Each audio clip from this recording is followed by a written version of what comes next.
Okay, the search for Gardar.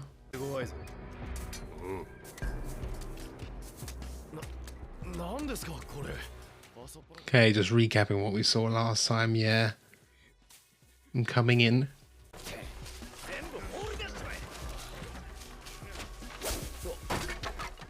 It's not like they're destroying too much. Oh, Thorfinn's reaction, yeah. Is that a bit of fear? Or just concern?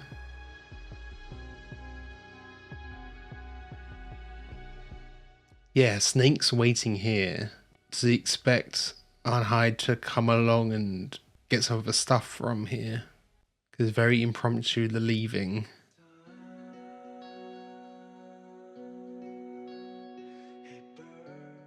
Also, be sure to check out the Patreon page. Over there you can find next week's episode right now. You can also find polls to vote for what's next. And you can find a full-length timer-based version of this so you can watch along with me.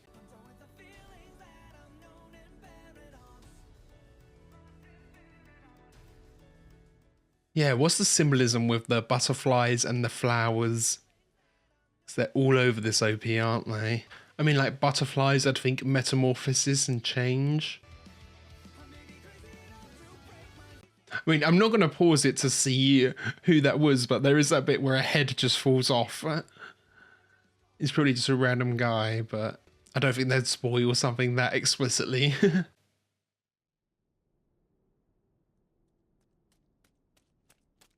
Great purpose.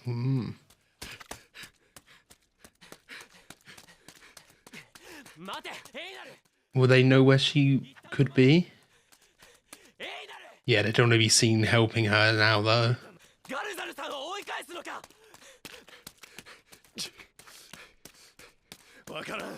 Yeah, he doesn't have a plan. He knows he needs to help, doesn't know how to. Just needs to be there.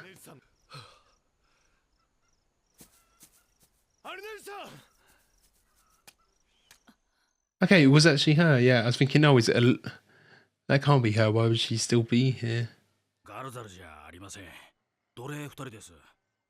So they've set a trap for him.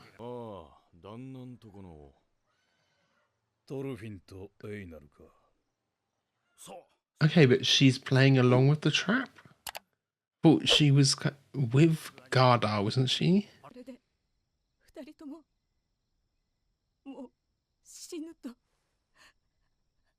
Yeah, she was just acting out of self-preservation.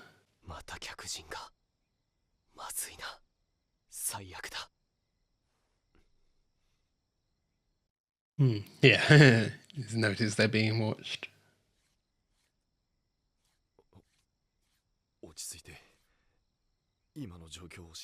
Yeah, what is the situation here then?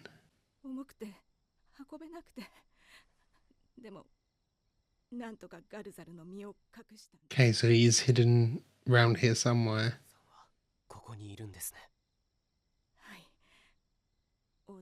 Oh, okay.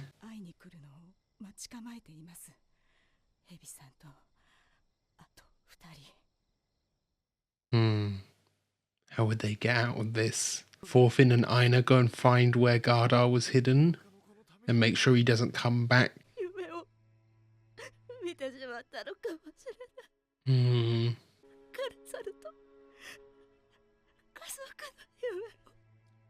Does she not think that's possible now?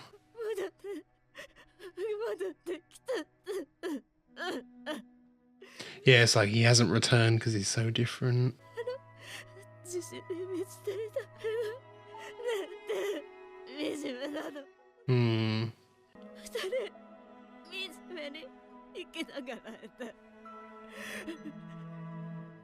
Has Gardar found out about that as well?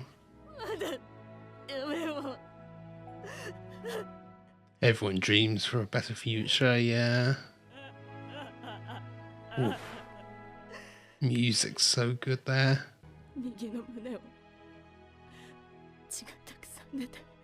Yeah, he might already be dead somewhere.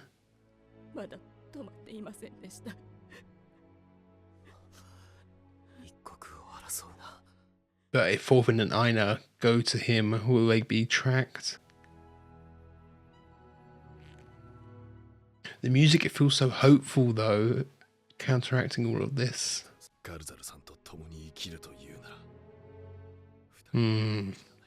It's crazy how noble Einar is.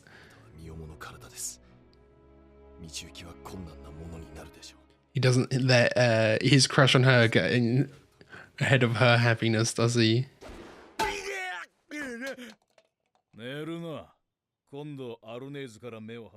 He hasn't missed something, has he?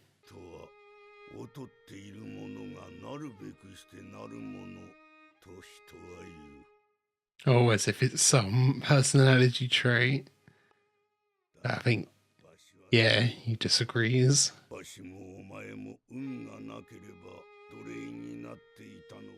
And that's why he treats them as people.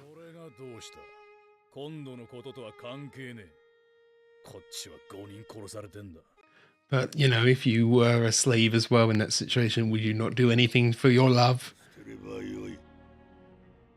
Oh.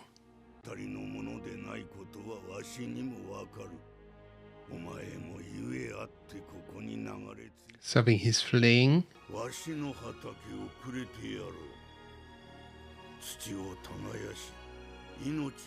Instead of taking it. Giving him a new purpose. Wow.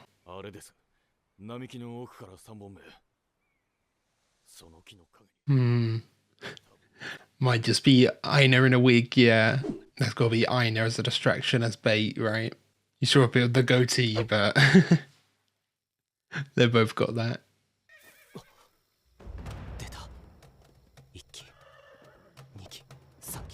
And then it leaves an opening. Oh, okay. I was thinking, are they going to take him with them? No, he doesn't. Yeah, he doesn't care about any of that. Okay, he does want to come.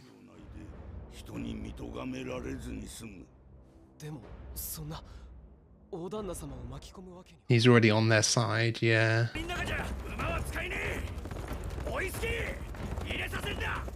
So it could be a trap if the actual Gardar is there. I don't know. They probably wouldn't want to fight.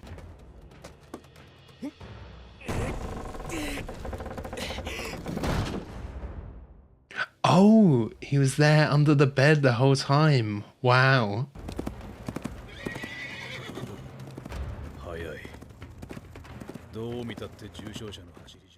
Oh, he's already putting it together.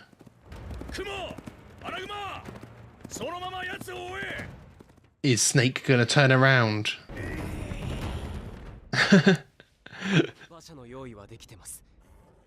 It does just look like he's randomly fleeing for no reason, but he figured it out much quicker. How quickly will Snake get here? Oh, okay. No, really quick.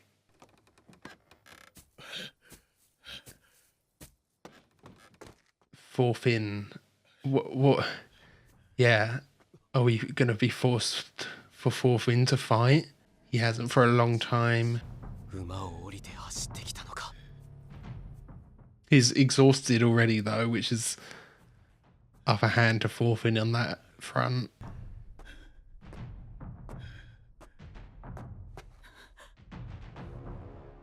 Yeah, Thorfinn's the only line of defense here. Don't think Garda's waking up anytime soon.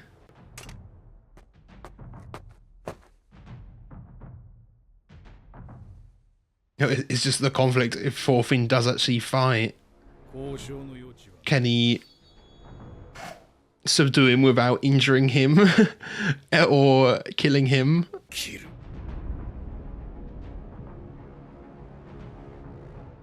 You've been out of practice as well.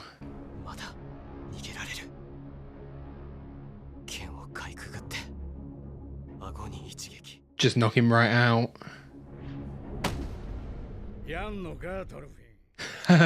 Okay.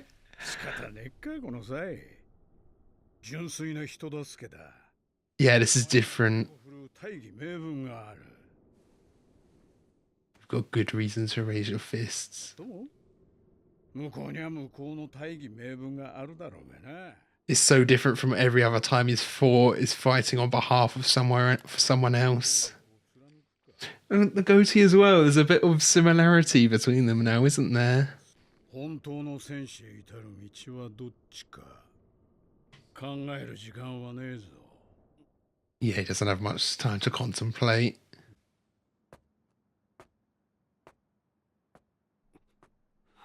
Oh, line art's a bit sketchier and Thorfinn there.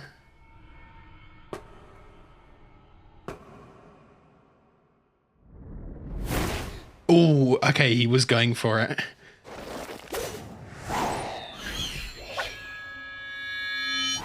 Oh, love the sound effects.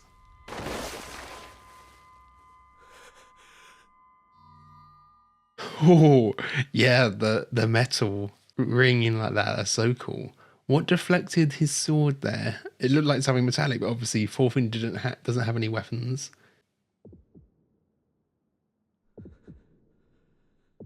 Loving all the sound effects in this. It's gonna end there. No? 勝てる相手か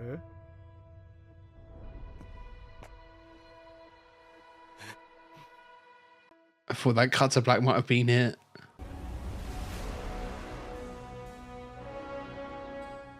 Oh. Is this a new track? Oh. Getting fighting spirit. 妙な構えだ槍でも斧でもね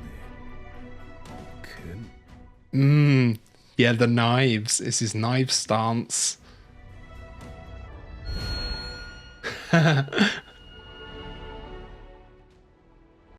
mean, Snake does know, he like sensed before that he's got history of fighting. Okay, there we go. There's the actual end. Okay, there we have Vinland Saga Season 2, Episode 16. Of course, they had to cut it off as a cliffhanger there, right as we're getting into the fight. Really cool stuff, though. I love the use of sound effects in that fight there, or the start of this fight at least. Seeing like the nervous system running up Snake as he's like anticipating the battle, really cool. And yeah, he's like putting pieces together. We're getting Thorfinn with his kind of knife stance, you know. Obviously he doesn't have the knives themselves now, but he's still got all of that fighting experience. But Snake now has figured out, oh, the stances of a knife user. Does that give him any insight into how Thorfinn will fight? And you know, some of the question before was, would Thorfinn fight with his new pacifist ideology? How does that all work? Here it's almost a necessity, isn't it? What other choice is there? But like the reason he is fighting here is so much different from his fighting before. Before it was all just revenge against Askeladd, and that clouded his judgment in those fights as well, as we saw so many times. But this time it feels like he's got a bit more clarity in why he's fighting first off, and having a good reason to fight. You can see the nervousness on Thorfinn, but I don't think he's going to lose here. It just feels like there's obviously, he's grown so much and there's like a big difference in him. There's a big change in him. It was just always the question of when it came down to brass tacks, would he fight?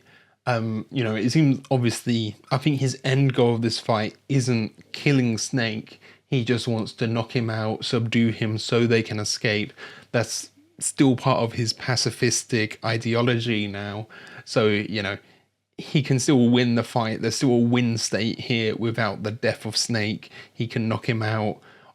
Obviously, he was going for that chin, hit him on the chin right at the start. That didn't quite work, but we'll get into that next episode, I guess. And yeah, I was surprised with this setup with Arnheid already being here with Snake and everyone at the start of the episode.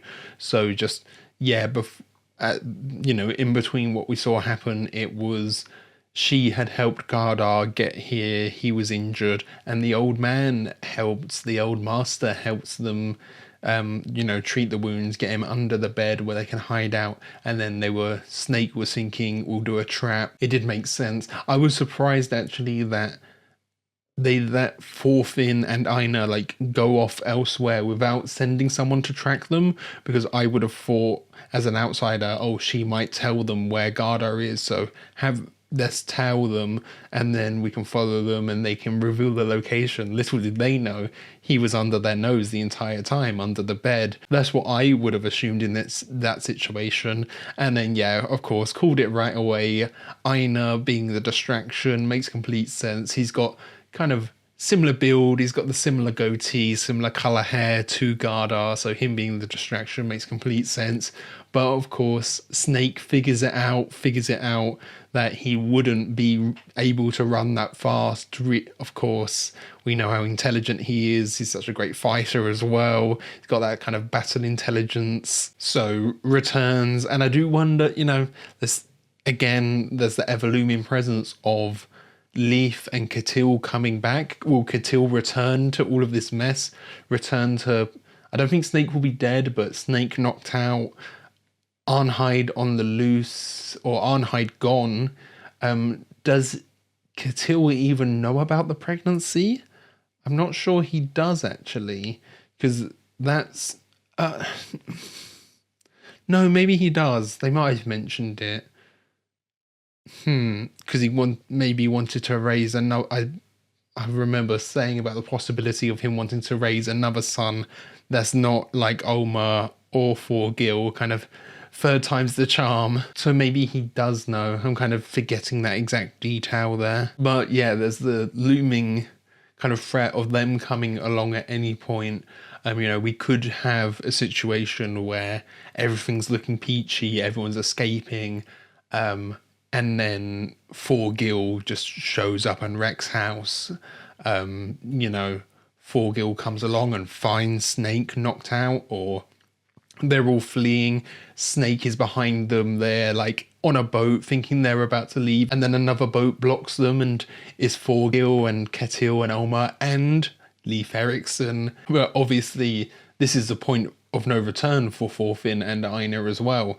They've betrayed Snake. They haven't earned their freedom yet, but if they had, they could be imprisoned for what they've done, but they are still slaves now, so they maybe would have that offer rescinded and wouldn't gain their freedom. So the only choice here is to escape, to take their own freedom along with Arnheid and Gardar, now that they've committed to this path of action. And then I just love the old master Sverkel, his little moment with Snake here, where he offered him the farm and, kind of read him a bit in terms of he has maybe fled from something, his sword is from somewhere else, so there's something he's running from, and, he's very aware on kind of the socioeconomic reasons for the slavery and becoming a slave, how it's basically down to luck, and a lot of people attribute it to almost like a personality fault,